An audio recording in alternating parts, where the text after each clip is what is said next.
So, good afternoon, everyone. So today's topic is related to nonconformities, right? And to detect them and then manage it, right? In terms of what you can do with them once you put that into the system itself. A little bit about myself. I work for Visual K. We're partnered with HxGN. Been working in EAM for about 12 years now. So we've implemented, we've given support, we have developed, integrated with other systems. So pretty much we've done many things with the software itself. Customize it in terms of other usage that a person might need, right? So looking at the topic of today, nonconformities. What's that about, right? Nonconformities, right? And it says when you track nonconformities, which are basically anomalies, you want to make sure that you capture it, right? And you kind of observe it throughout time, right? So for instance, you have a crack in a concrete foundation, right? You probably don't want to immediately go at it, right, and try to fix it. Because probably it's going to take you time, it's going to take you money, right? There's a lot of efforts, and on the downside, it might affect your production, for instance, right? But what you want to do is basically observe, right? Make sure or capture the data in terms of how that crack keeps growing and growing, right? And practically kind of prepare yourself to attend that situation. So once, if you detect a nonconformity, then basically the system will allow you to monitor, right? Because you're capturing data, there are data points, things that you want to make sure that you're able to put down into a database, into a system, and then from there do reporting, do trendings, right? So nonconformities can be observed, can be visual, or it can be actual measurements that you want to make sure that out there that are in the system where you can prepare, right, and plan work ahead based on those observations. Throughout the presentation, you're going to see a lot of screenshots, right? And what I put over here, it's one way to use nonconformities. Because if you have entered into the module, which is basically standard, there are a lot of fields there. There are things that you can tie up your parts, your material types. There are things that you can practically make it very complex, or you can make it very general, right? So what you're going to be seeing are observations or nonconformities based on, for example, patrols, inspections, or line inspections on the transmission side of a business, right? But the idea is the same, right? How you want to configure it, the sky's the limit, right? There are multiple ways that you can use it. It's how you use it that you can make it easy for the person who are actually capturing the data, right? That's what practically is going to make it work for you. If you've gone through the HxGN side, they have this humongous workflow, right? In terms of, let's say, all the capabilities, all right? All the things that you probably can do with the nonconformity. But it's up to you how you want to make sure that, how you want to make it, again, easy to use, right? And basically capture the data. Because at the end, that's basically where you want to, right? Be able to capture the data and then analyze it and act upon it. So in terms of configuration, key stuff, right? And again, these are related to this example, right? So we have aspects, we have severities, right? Definitions of it. We have checklists, right? How we're going to capture those observations, right? And then some nonconformity types, right? And we're going to see all of that in the next slides and how those connect with the task plan again. Because from that task plan, either you can do a PM to do that inspection, right, with the frequency, or you can have an actual work order open and then just add that activity in there as well. So it doesn't stop you from one way or another to use it. It's just how your process define how you're going to do those inspections out there. So for example, severities, these are typically configured in the system codes in the EAM software. And here you define the different types of severities, right? It can be serious, it can be very visual, severe, abnormal condition, right? Critical. It's how you want to assess, right, those nonconformity when you are actually going to do that checklist, right? Those are going to be your drop downs, right? The things that you want the people to select, right? Cannot be open, right? You cannot just let them put it in there, because free text, it doesn't work when you want to report on it, right? You want to make sure, you want to standardize the way that the people are capturing the information, right? And that is one way. It doesn't mean that it has to be the same for everything, right? You can have different types of severities out there. And based on that, you're going to associate those to the different checklist items that you need. So for example, in these ones, we have 50 out there. And it can exist more, right? It depends on how you are assessing each of those inspections. Then you have nonconformity types. And basically, here is how you characterize your nonconformity, right? So for example, thermographic, A, B, C, D. And if you see over there, nonconformity type details, there's a severity associated to it, right? So there is already a connection with your nonconformity type and your severity, right?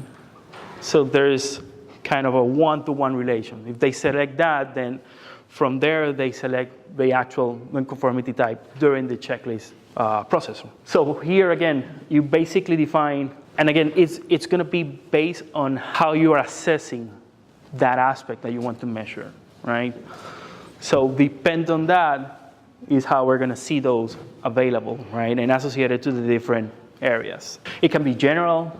We can associate a task plan to it. It can be classified. You can define that with a standard work order as well.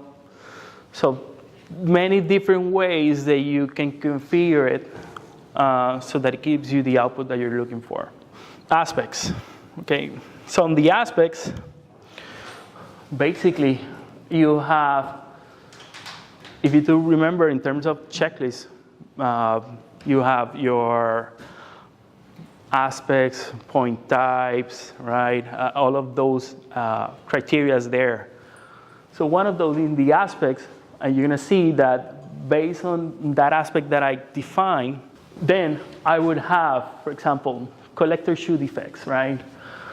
And then I have a nonconformity, and I associate all the different nonconformity types to that aspect. So that way, again, standardizing, right?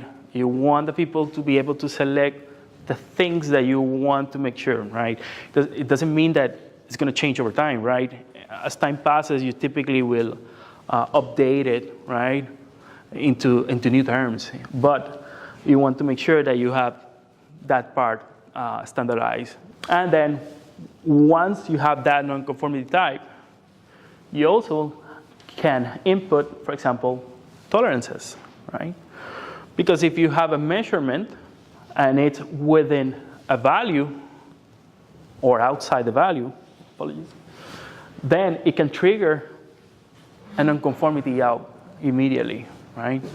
So that depending on what the mechanic, the technician, someone who's actually capturing the measurement at that point is going to be inputting that value, then the system will say, is it outside my range? Yes, nonconformity out there, right? And then from there you kind of manage it. And again, several options over here, right? Create nonconformity, right? Severities and the association of the nonconformity. And then you have the task plan, right? Which is basically where you're kind of mixing everything in there, right? And again, task plans are more for your PM, your frequency, how you want to engage the people to go out there and capture that value for that and see if it's a nonconformity or not. And then you have, within that task plan, then you have the different checklists, right?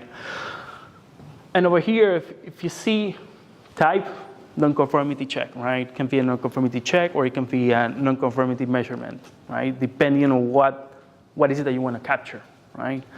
So how you configure it over here is how the person, right, is going to be seeing it through a computer, through a mobile device, right? Anything that they use to do the actual execution of the job, right? So a couple things, right? You have the different checklists, right? There's a little button over here, enable nonconformities. Very important.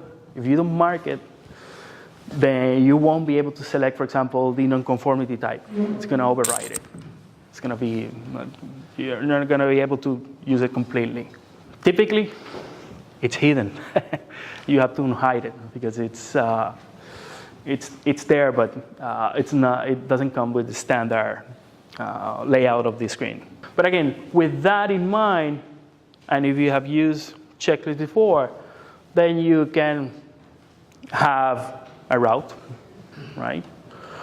Or you can specify that for a specific class, right? So if you have several things that you are capturing, and there are different types of equipment that you're going through, then you can practically define which checklist goes to which equipment, right? So that the person, when they reach that one, they're going to see the whole 90 items to entry, right? They're going to see what it's specifically for that equipment, right? And you can group it. There's an option to group the nonconformities, so there's several ways that you can employ. And again, to make it easy to use for the people, right? Because, I mean, this one has 29 records there, right? I've seen on a line patrol that has almost 200 of them. So when you have a person looking at all of that and scrolling through it, they become a little bit frustrated. One of the aspects that you have to take into consideration is put yourself into those shoes, right? How can you make it easy to use so that the process runs, right? Because you don't want it to stall, right? You want them to keep going at it and making sure they capture correct data out there. So that is basic configuration, right? So we went through aspects, nonconformity types, the setup of it, task plans, right? Basic information that you need to fill in, right? Typically, it's the one that takes more time because of the way that you, or not the way, but the things that you want to capture in there.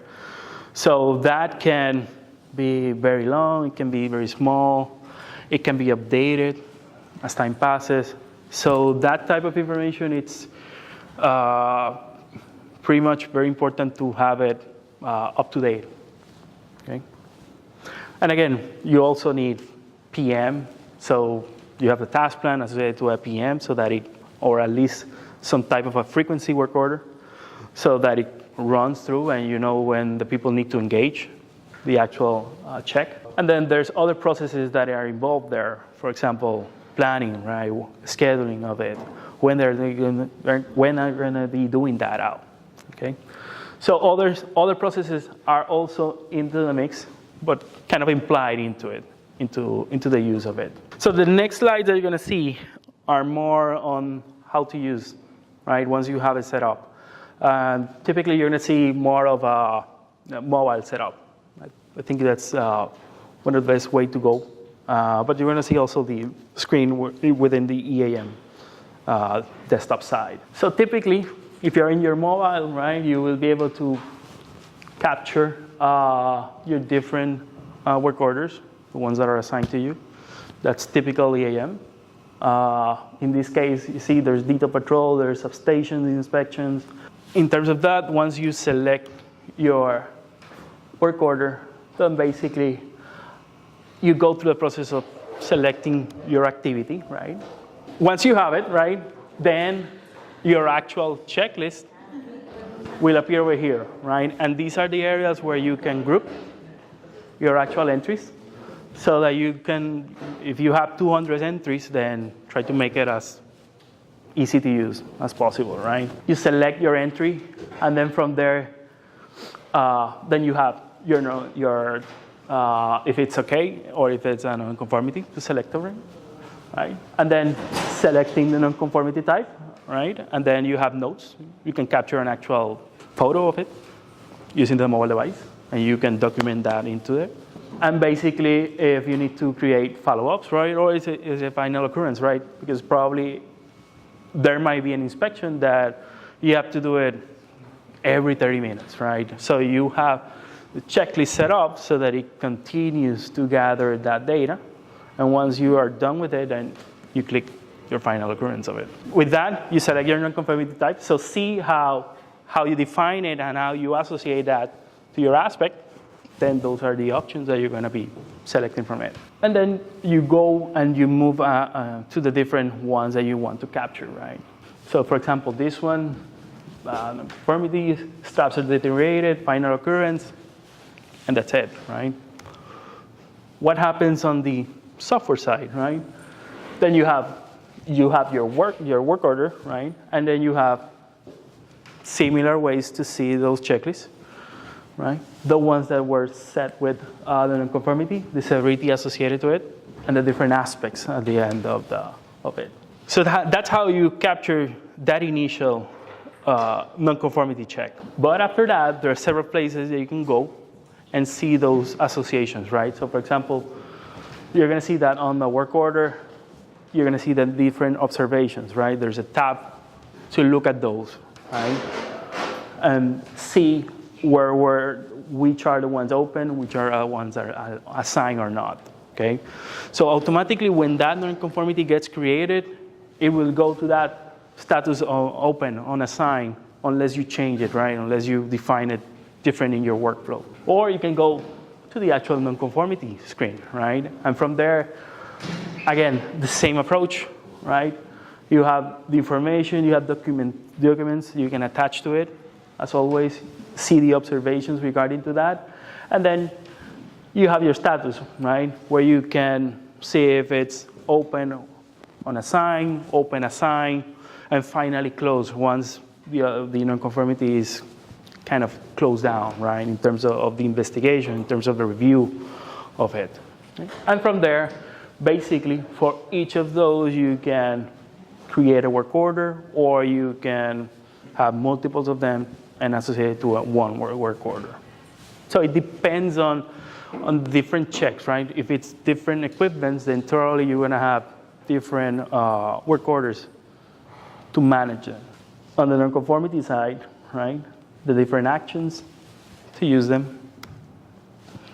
And then you can update the status of that nonconformity, or you can add a nonconformity to that same work order. And then basically, once you update, you can either close it or assign it right from the mobile device, right? So that's why we tend to focus this type of detection through that mobile device, because, I mean, it's kind of the best way for the equipment needed for the person to capture those observations through that mobile application out there. And basically, you document and then you go back to the computer and type it in. It's typically more of doing that through the mobile application, right? And then from there, the changes that you do, basically you can update status of them for all of the nonconformities within that same work order. Or if you have different work orders, then you have to go through each one of them to make the necessary changes to it. Well, in this case, once you have it, you can always have other nonconformities added to that work order, right? So if you plan to set up the next schedule, then basically over here you can use that same one to do those checks initially. So again, with one work order, you can do many things and be able to capture the data intended for. So in terms of the usage, right? Once, as you see, you configure the application to capture that type of data. You manage it, right? Because you use the tool, right? Work orders to go at it and capture those nonconformities, right? And once you capture that nonconformity, what actually you're going to do with them, right? Basically, you create a new work order to attend, right? And not necessarily you have to create a work order, right? If you see previously, you can say, well, it's within the range for now. I'm just going to close it. But I do have my history there, right? I do have my observation regarding that specific nonconformity check, right? And from there, you can do tons of things, right? You can do reporting. You can do automatic monthly reports coming out of the system to tell you, well, these are the ones that were fine, these ones were closed, these ones are open, right? You can build your inbox, your KPIs from that data that you've captured, right? Or if you're looking to someone specifically, you can do reports to do some trendings, right? For example, temperature changes, right, across X amount of time, right? You can use that data because it's already in the system and then build your reports to show that trending. The main thing over here is be able to capture that out, right? And using nonconformity, it's one way to go. Initially, when the checklist came out in the EAM software, it was very basic, right? You can do visual inspections, you can do values, that sort of kind of work there. But once they introduce that nonconformity, practically you can take that typical general inspection and change it to something that can drive data into the system, right? And have someone to look at it and make sure that you are able to capture that information and act upon it, right? Make sure that it's going to tell you a story, right? How things are behaving, how things are working, what things you might need to do in the future, right? Or prepare yourself if you need to do some drastic changes, right? Because you don't want those anomalies to affect your operation, right? You want to deal with them when the time comes, but not necessarily run out unless they are absolutely, you need to run to them. But it will continue to record those observations. So for example, one customer that we had, the first thing that they said that it wasn't working, right? Because they were not able to close it out. And when you look at it, you say, well, there's a little checkbox. And you need to click on it, right? To make sure to tell the system, yeah, that's it. It's the final one. Now you can close it. But if you don't tell that, or if you are not used to the process, then it's going to be popping up again and again and again. So it will automatically do it, but again, based on how you configure that checklist item. And there's an actual, on the equipment screen, there's a tab for nonconformities. So there again, you see the history. So there's tons of places where you can drill down into that data and build your reports, your KPIs, your inboxes, right? Because everything's tied up, not only to the work order, but to that equipment, right? Which is kind of on top of everything. Well, that's it then. Thank you.